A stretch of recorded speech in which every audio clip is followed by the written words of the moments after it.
If for no other reason, pay attention to your communication because you are more likely to get what you want if you communicate effectively. It works.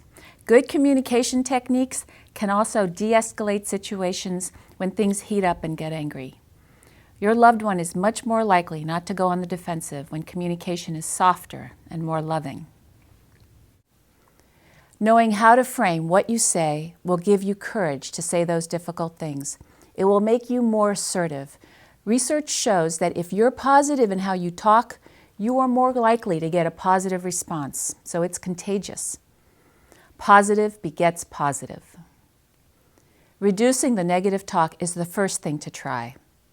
Now let's replace it with assertive communication, positive talk that gets your wishes heard.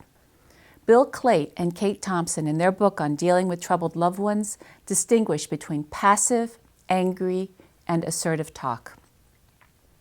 Being passive is saying nothing out of fear of making the person angry or making them leave. Angry talk is just that, talking in a way that doesn't consider the other and leads to a fight.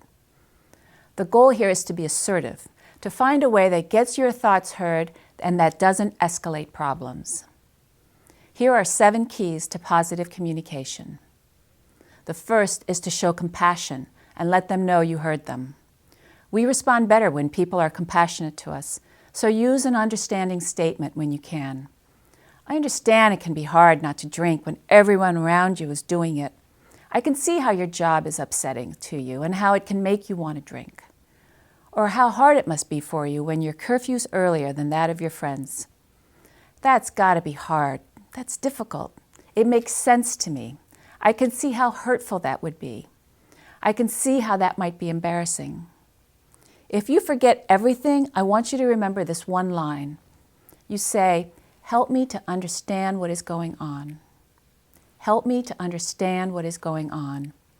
This can be a simple way to express caring and understanding with your loved one. The second step is to admit your part.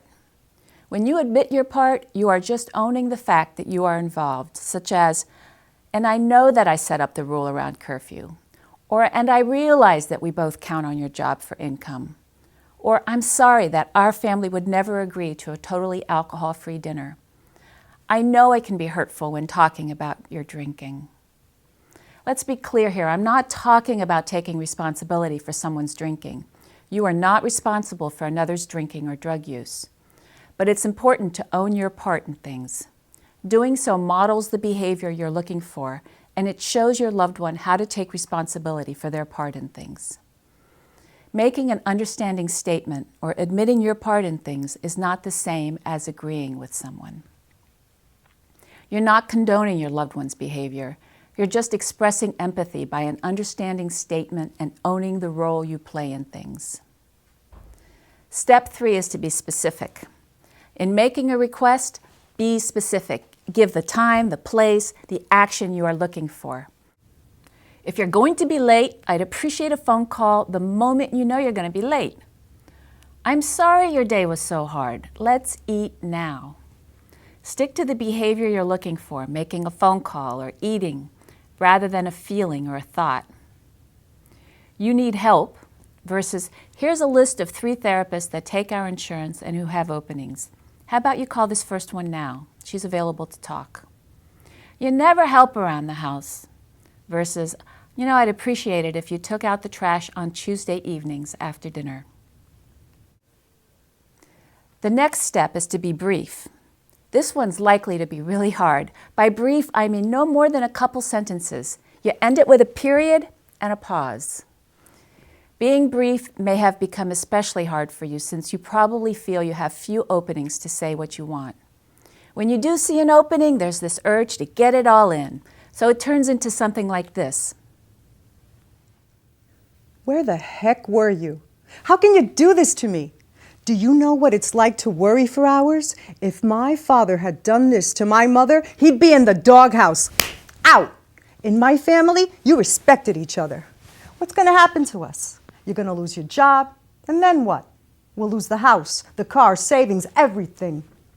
You think it's your right to stay out and get stinking drunk every night? You don't care about me, the kids, the family.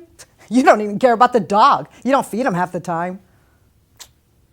Say it briefly.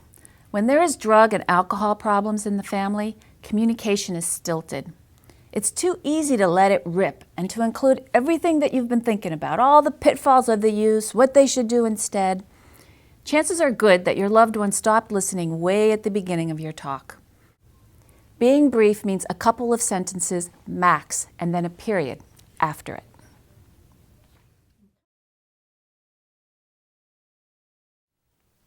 You're home. I was sick with worry. I'm glad you're okay. Let's talk tomorrow. Good night.